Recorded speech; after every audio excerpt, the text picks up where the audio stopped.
오늘도 주 앞에 함께 기도회로 모이신 교우 여러분에게 주님의 은혜와 평강이 충만하기를 기원합니다.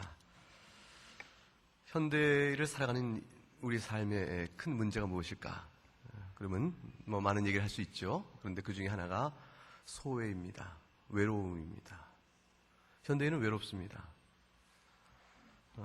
사람들이 아무리 왕래가 빈번해지고 복잡하고 그러더라도 우리들은 각각 삶의 외로움을 탑니다. 연세가 드시면 더욱더 그렇지요. 품 안의 자식이라 자식과의 왕래도 드물어지고 또 친구들의 왕래도 드물어지고 친구들이 연약해서 몸이 옛날 같지 않은 것을 또 보게 됩니다. 이러나 저러나 사회적으로도 소외를 당하고 마음의 외로움이 느껴집니다.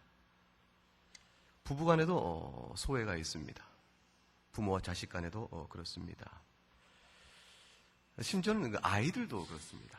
제가 들은 얘기인데, 물론 이제 우리가 아이들 학교에 왕따가 있다는 얘기를 우리가 들었지만, 실제적인 얘기를 들어보니까 좀 심각했는데, 6학년 누나가 쟤하고 말하지 마라 하고 5학년 아이에게 명하면, 그 말하는 모습이 눈에 띄면 반 죽습니다 라고 얘기해요. 그러니까 절대로 얘기를 하지 않습니다. 학원에서 그 아이를 다시 만나니까 이제 학원이니까 말해도 되겠다 하고 말을 걸어주는 것이죠. 아이들 사회에도 소외와 외로움은 있습니다. 성경을 보거나 또 고래로 전래되는 어떤 이야기를 들어도 부자인데 악한 부자, 나쁜 역할을 하는 부자들은 되게 외롭습니다.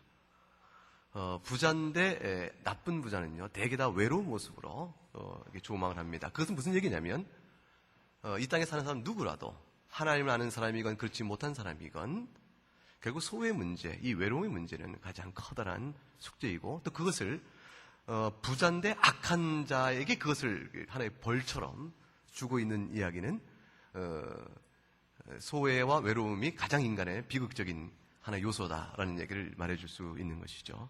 성경에도 보면 누가복음 12장 19절 보게 되면 이제 게으르고 악한 부자의 얘기가 나옵니다. 내가 내 영혼에 이르되 내 영혼아 여러 해 쓸 물건을 많이 쌓아뒀으니 평안히 씻고 먹고 마시고 즐거워하지 하리라. 이 부자가 주체할 수 없는 부의 축적, 자기 기대보다 더 많은 부의 축적을 이루고 나서 자기 영혼에게 스스로 말하는 것이라. 그러니까 스스로 말한다는 자기의 얘기 같지만 사실은 이 속에 외로운 부자의 모습이 담겨져 있다는 것이 추석가들의 이해이죠.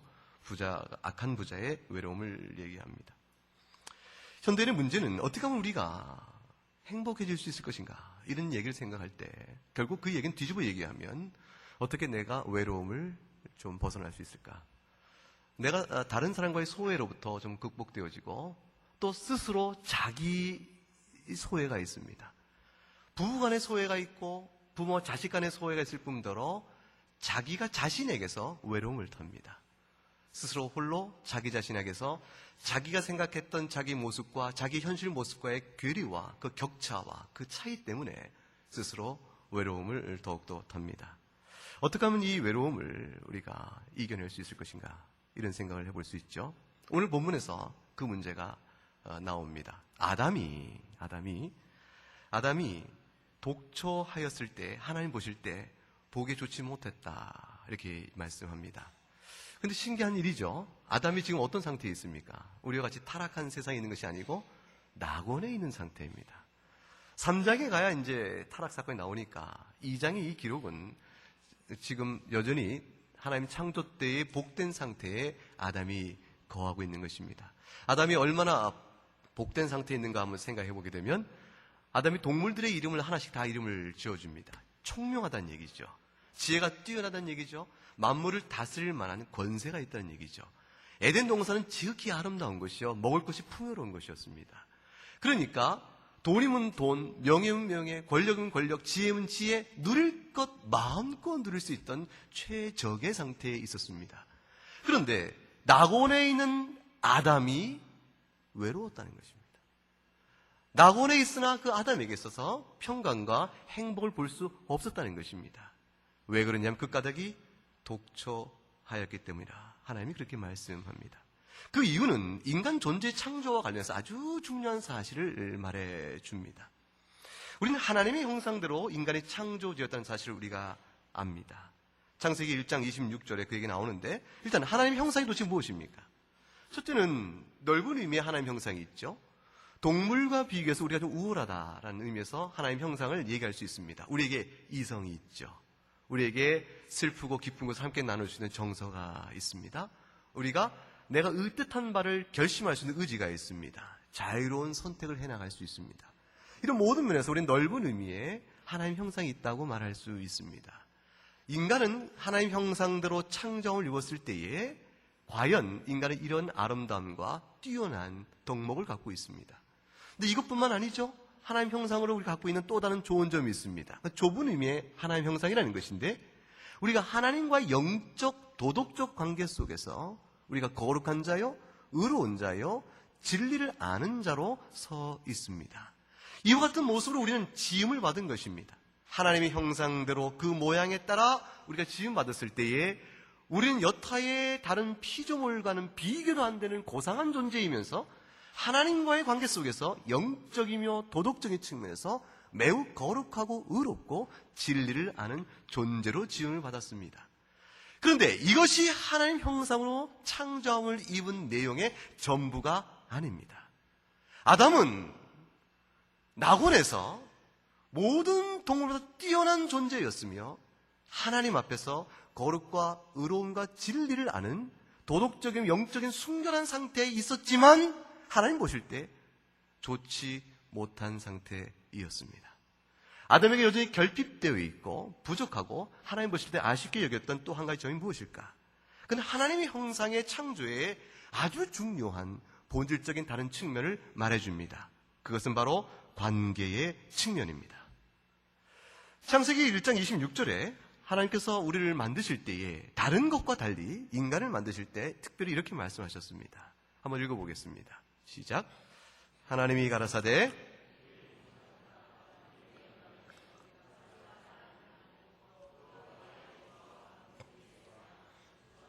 온 땅과 땅에 있는 모든 것을 다스리게 하자 하시고 했습니다. 우리를 만드실 때 하나님께서 우리의 형상을 따라 우리의 모양대로 우리가 사람을 만들자 이렇게 말씀하신 것은 아주 특별한 의미가 있죠. 복수 형태로 나오고 있는 것입니다. 즉 우리의 모양대로 우리의 형상대로 우리가 사람을 만들자 했을 때 하나님이 유독 다른 피조물들은 그가 만드신이 있더라라는 것인데 사람의 창조에 있어서는 하나님의 1인칭으로 시점이 바뀌어버립니다. 마치 우리가 하나님이 된 듯이 성경을 읽도록 만드셔서 우리를 만들었던 존재의 아주 신비로움을 드러내신 것입니다. 하나님이 서로 의논하십니다. 우리가 우리의 형상과 우리의 모양에 따라 우리가 사람을 만들자. 여기에는 여럿이 모여서 하나가 되는 그런 의미를 담고 있습니다. 아주 중요한 얘기죠. 여럿이 하나로 모아지는 것입니다. 성부와 성자와 성령 삼위 세 위격의 하나님이 한 하나님으로 뜻을 모아 우리를 만드십니다.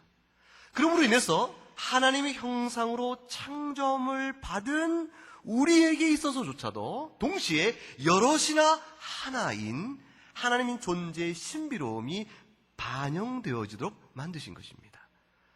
따라서 하나님께서는 아담이 비록 동물보다 탁월하며 우월한 아주 고상한 능력과 지성과 정서와 의지를 갖고 있다 할지라도 여전히 무엇인가 부족한 것이며 그가 하나님 앞에서 도덕적 영적으로 순전한 상태에 있다 할지라도 여전히 부족하니 그는 하나님의 형상의 온전한 반영을 아직 이루지 못하고 있기 때문입니다. 하나님이 그래서 독초하는 것이 보기에 좋지 않았다 얘기합니다. 하나님이 형상에 담겨있는 관계의 그 원리를 한번 살펴보겠습니다. 요한복음 1장 1절 3절에 보게 되면 이 말씀이 나옵니다. 태초에 말씀이 계시니라. 이 말씀은 누구시죠? 예수 그리스도, 즉 성류하기 이전에 본래부터 계셨던 성자 하나님을 가리킵니다. 이 말씀이 하나님과 함께 계셨다. 이 뒤에 나온 하나님은 성부 하나님을 의미합니다.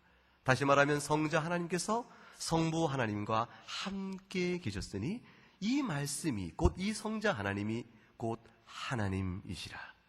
아주 신비롭죠? 두 위격이 등장하고 있는데 그분이 한 하나님이라고 말씀합니다. 그 태초에 하나님과 함께 계셨다. 그리고 그가 만물이 그로 말미암아 지은 바 되었으니 지은 것이 하나도 그가 없이 된 것이 없다. 창조 역사 속에 성자 하나님이 성부 하나님과 함께했던 비밀을 담고 있습니다. 함께 있다라는 말의 뜻이 그저 옆에 정적으로 나란히 있다는 뜻이 아니고, 여러분이 함께 있으면 어떡합니까? 사귀죠. 교제하잖아요. 즉 하나님도 성자 하나님이 태초에 성부 하나님과 함께 계셨으니 서로 사귐이 있고 나눔이 있고 서로 인격적 침투를 함으로 서로 안에 서로가 계신 아주 특별한 관계로 계셨다. 서로 안에 서로가 있는 이 관계를 두 자로 요약하면 무엇일까요? 사랑의 관계로 계셨음을 암시합니다. 이 관계가 어떤 성질일 것인가를 알기 원하면 요한복음 1장 18절 내려오면 보다 뚜렷이 드러납니다. 본래 하나님을 본 사람이 없을 때 아주 중요한 단어가 나오죠. 아버지, 그다음에 뭐로 되어 있어요? 품속에 있는 독생하신 하나님이 나타내셨느니라. 성자 하나님이 성부 하나님과 어떤 관계로 계셨을까? 두 분 사이 혹시 다툼이 없었을까? 서로 더 누가 높네 하고 다툼이 없었을까? 죄인들 생각이 혹시 그런 마음이 들지 몰라요. 매우 망령된 생각입니다. 성부와 성자 사이의 관계에 지극한 아름다움을 요한복음 1장 18절에 이 단어로 표시합니다. 그것이 뭡니까? 품입니다. 아버지 품속에 있는 독생하신 하나님, 성자 하나님과 성부 사이의 관계가 품속에 있다는 말에 담고 있는 뉘앙스가 도대체 뭐냐는 것이에요. 이거는 히브리인들의 이 단어의 용례를 살펴보면 요한복음의 이 품속이라는 단어가 암시하고 있는 뜻을 거두면 알 수 있는데, 그것은 부모와 자식 간의 사랑이요, 특별히 어미와 자식 간의 사랑입니다. 자신의 품 안에 안고 젖을 물리며 지극한 애정으로 또 애정을 받으며 살아가는 어미와 젖 물린 아이의 관계에 그 아주 친밀한 관계를 이 품으로 설명합니다. 연인이요, 부부죠. 부부관계가 부부가 같이 누워 품을 안고 있었을 때 그 당시 누려지는 가장 친밀한 단계, 그 상태가 이 품입니다. 성부와 성자 사이에 함께 있었음의 관계의 성격은 더할 나위 없는 막힘과 소외와 분리와 거리가 없는 하나됨의 지극한 상태의 아름다움이요 평강이었습니다. 하나님은 하나님 형상대로 사람을 만드시면서 성부와 성자와 성령 하나님이 누리시는 이 지극한 사랑의 친밀한 관계가 인간 속에도 드러나기를 원하셨습니다. 아담이 하와가 지어지기 이전에 비록 제 아무리 고상하며 제 아무리 순전하였지만, 그러나 그 아담의 동물이 아담의 짝이 될 수는 없었습니다. 그 성부와 성자와 성령 하나님의 사랑의 관계를 반영할 친구요, 배필이요, 도움이 될 사람이 결코 동물일 수 없었고 피조물 가운데 그 누구도 찾을 수가 없었습니다. 하나님이 그래서 하와를 만들어 주십니다. 이것은 사람이 하나님 형상으로서의 관계의 원리를 충만하게 드러내기 위해서는 혼인을 해야 한다라는 뜻은 아닙니다. 왜냐하면 아주 중요한 것은 예수 그리스도께서도 혼인을 하지 않았다는 사실이 있습니다. 그러나 예수님은 온전한 하나님의 형상의 충만함을 드러내십니다. 바울 사도도 혼인하지 않았습니다. 바울 사도는 고린도서 7장 8절에 오히려 이렇게 말합니다. 내가 혼인하지 아니한 자들과 또는 과부들에게 이르노니 나와 같이 그냥 지내는 것이 좋으니라. 하나의 전제가 있는데, 사람이 하나님의 지음 받았을 때 홀로 살도록 하는 것이 하나님 보시기에 하나님 형상을 반영하지 못하는 부족하며 무엇인가 결핍된 것이며 문제가 있는 것은 사실이지만 그것이 곧 혼인을 전제로 하는 것은 아니라는 것입니다.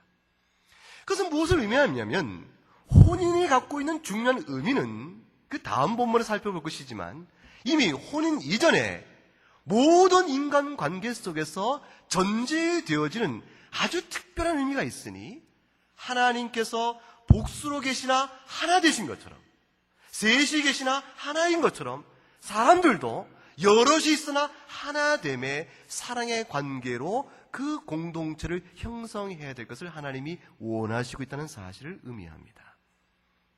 혼인은 이 가운데서 특수한 목적성을 갖는 것이 혼인입니다. 따라서 혼인이건 아니건 모든 인간은 홀로 존재해서는 안 된다는 것이 창조의 뜻입니다.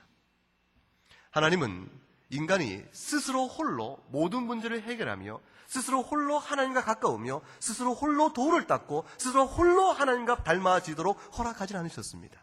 그 누구도 홀로 돌을 닦아서 하나님의 모습, 그리스도의 모습을 닮아갈 사람은 없습니다.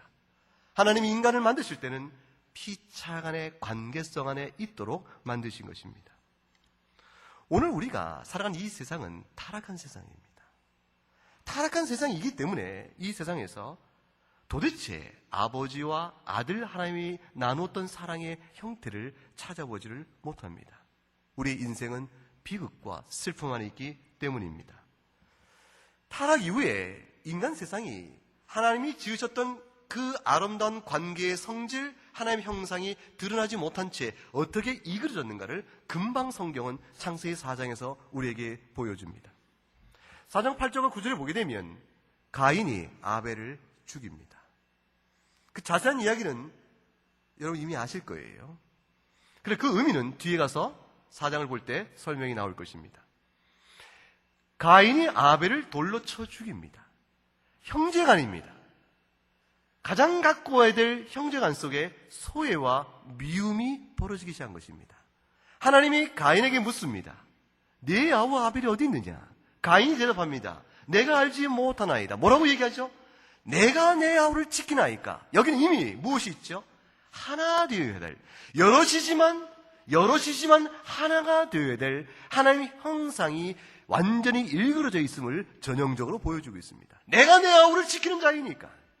그 속엔 소외요, 분리요, 나눔이요, 다툼이 그 가운데 있습니다. 타락 이후에 가정에도 이 문제는 이미 발생하였으니 부부 사이에도 마찬가지입니다. 창세기 4장 19절에 가게 되면 이렇게 되어집니다. 라멕이 두 아내를 취합니다.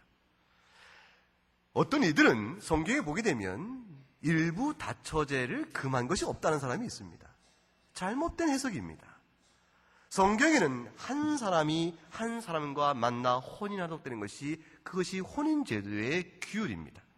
하나의 법칙입니다. 라멕이 두 아내를 취한 것은 타락 이후에 나타난 전형적인 현상입니다. 라멕이 두 아내를 취한 이유가 하나님께서 생육하여 번성하라 했으니 내게 아내가 많아야겠습니다라는 뜻으로 한 것이 아닙니다. 하나의 명령을 가장한 자기 변명이지요. 그럼 어떤 뜻이었을까요? 라멕이 두 아내를 취한 것은 그 이후에도 여러 아내를 취해가는 남성 중심의 가부장 중심의 잘못된 구조는 전부 한 가지 이유에서 비롯되어집니다.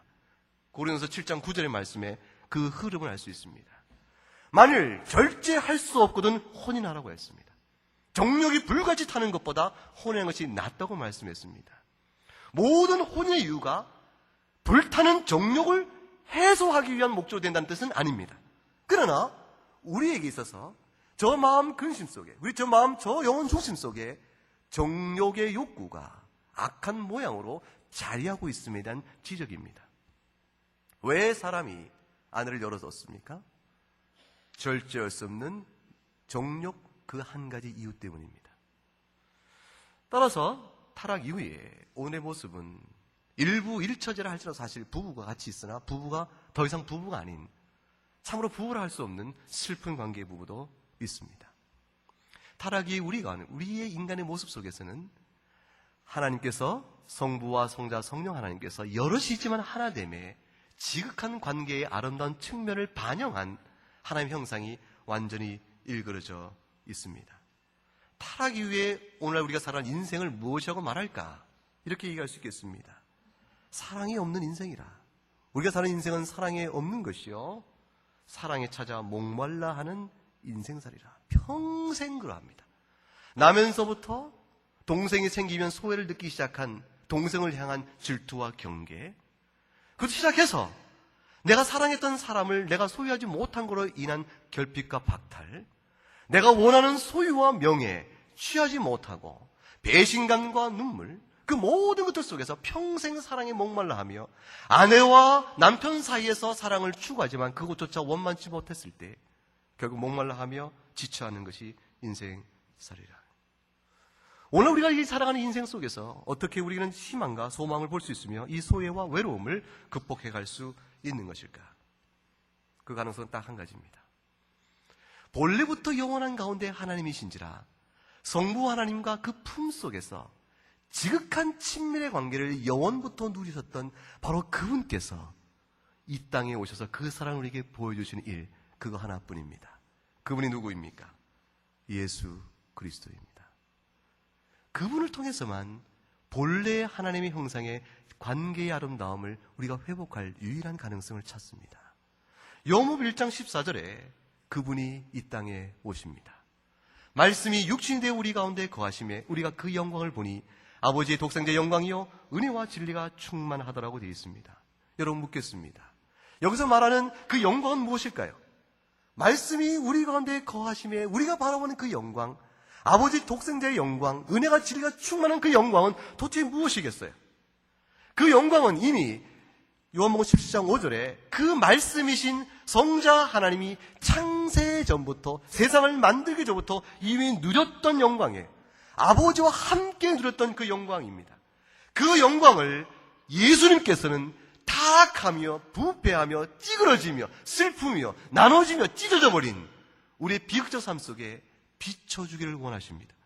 요한복음 17장 24절에 이렇게 말씀합니다. 아버지여 내게 주신 자도 나 있는 곳에 나와 함께 있어 아버지께서 창세 전부터 나를 사랑하심으로 내게 주신 나의 영광을 저희로 하여금 볼 수 있게 하시기를 원하옵나이다.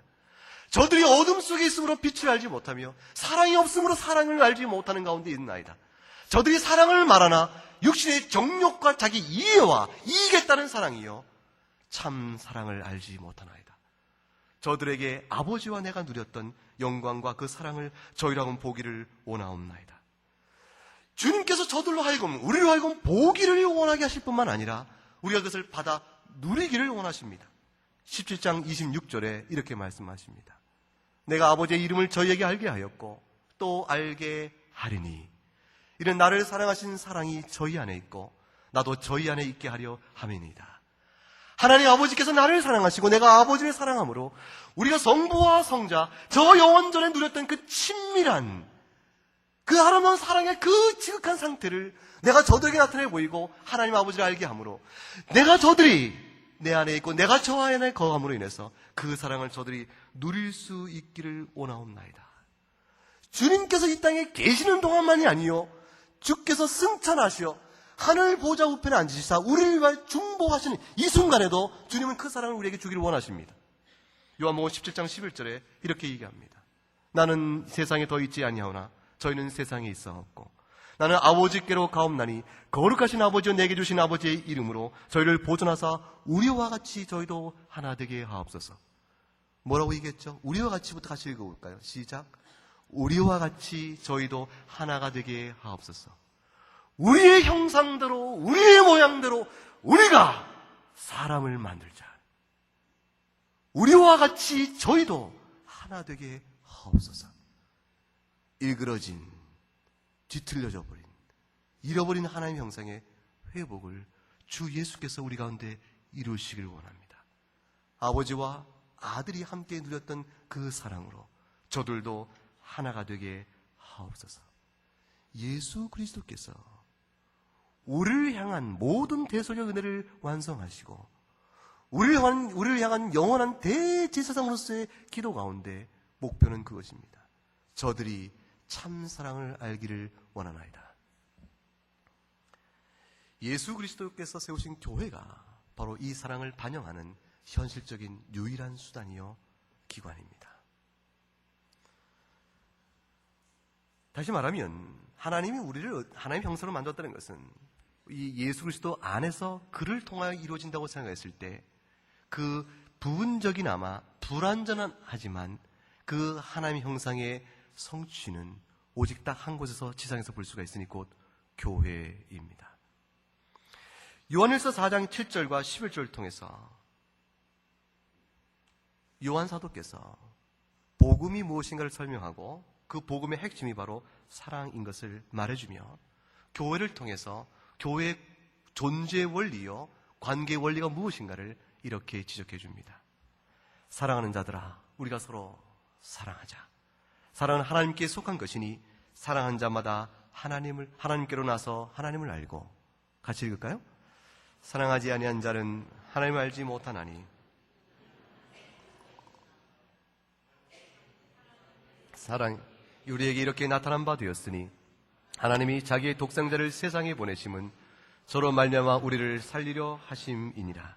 사랑은 여기 있으니 우리가 하나님을 사랑한 것이 아니요 오직 하나님이 우리를 사랑하사 우리 죄를 위하여 화목제로 그 아들을 보내셨음이니라. 사랑하는 자들아, 하나님이 이같이 우리를 사랑하셨으니 우리도 서로 사랑한 것이 마땅하냐. 계속해 반복되는 단어가 무엇입니까? 사랑입니다. 사랑하는 자들아, 하나님은 사랑이라. 그 사랑을 우리에게 나타내 보셨으니 곧 독생자를 보내신 것이요 화목제로 보내신 것이요 그러므로 하나님이 우리 사랑을 우리가 받았은즉 우리가 서로 사랑해야겠다. 성부와 성자와 성령 셋이 있으나 하나 되신 그분은 곧 사랑이시라. 그 사랑을 화목제로 그의 독생자를 보내심으로 우리에게 나타난 바가 되었으니 우리가 아버지와 아들이 하나 된 것 같이 우리가 또한 저희도 하나 되기를 원하시는 그 기도에 따라서 그 사랑을 맛보았은즉 우리가 서로 사랑하는 것이 마땅하지 않겠느냐. 우리가 그렇게 되어지면 아무도 본 적이 없는 하나님을 우리가 나타내 보일 수 있다, 이렇게 얘기합니다. 아무도 본 적이 없는 하나님 형상을 우리가 증거할 수 있다.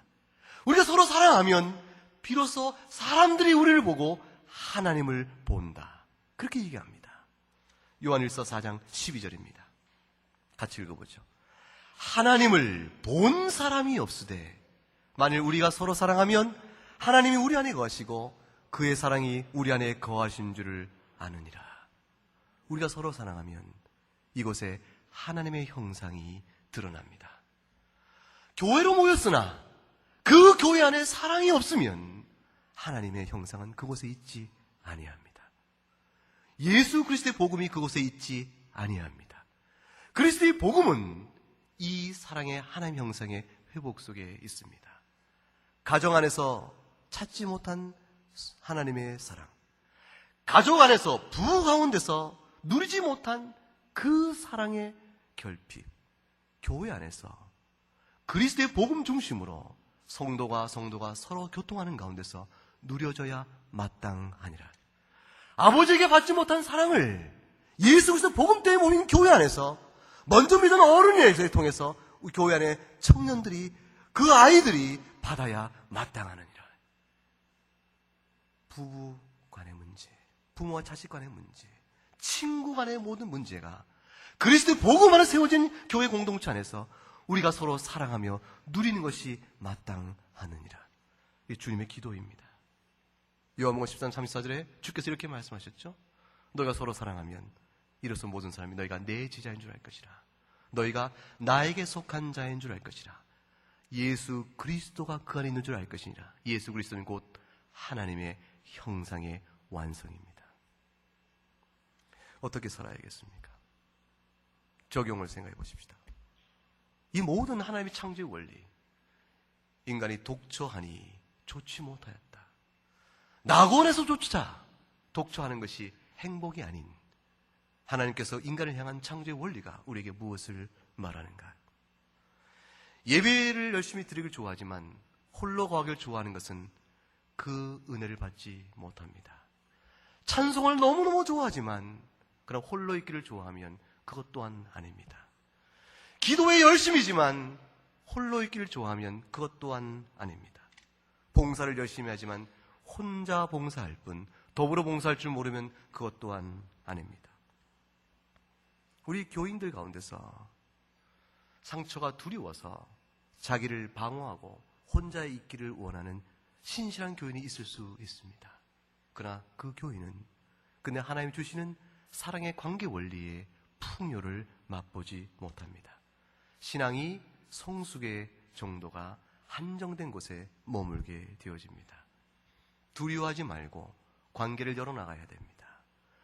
연약함을 인정하고 상대가 나를 위해 존재하는 것이요, 내가 또한 상대를 위해 도와줘야 될 상황인 것을, 관계 원리를 인식해야 합니다. 교만은 교회 관계 원리의 사랑의 치명적인 해악입니다. 동시에 지나친 자기 소외를 만들어가는 것도 교회 관계 원리의 치명적인 해악입니다.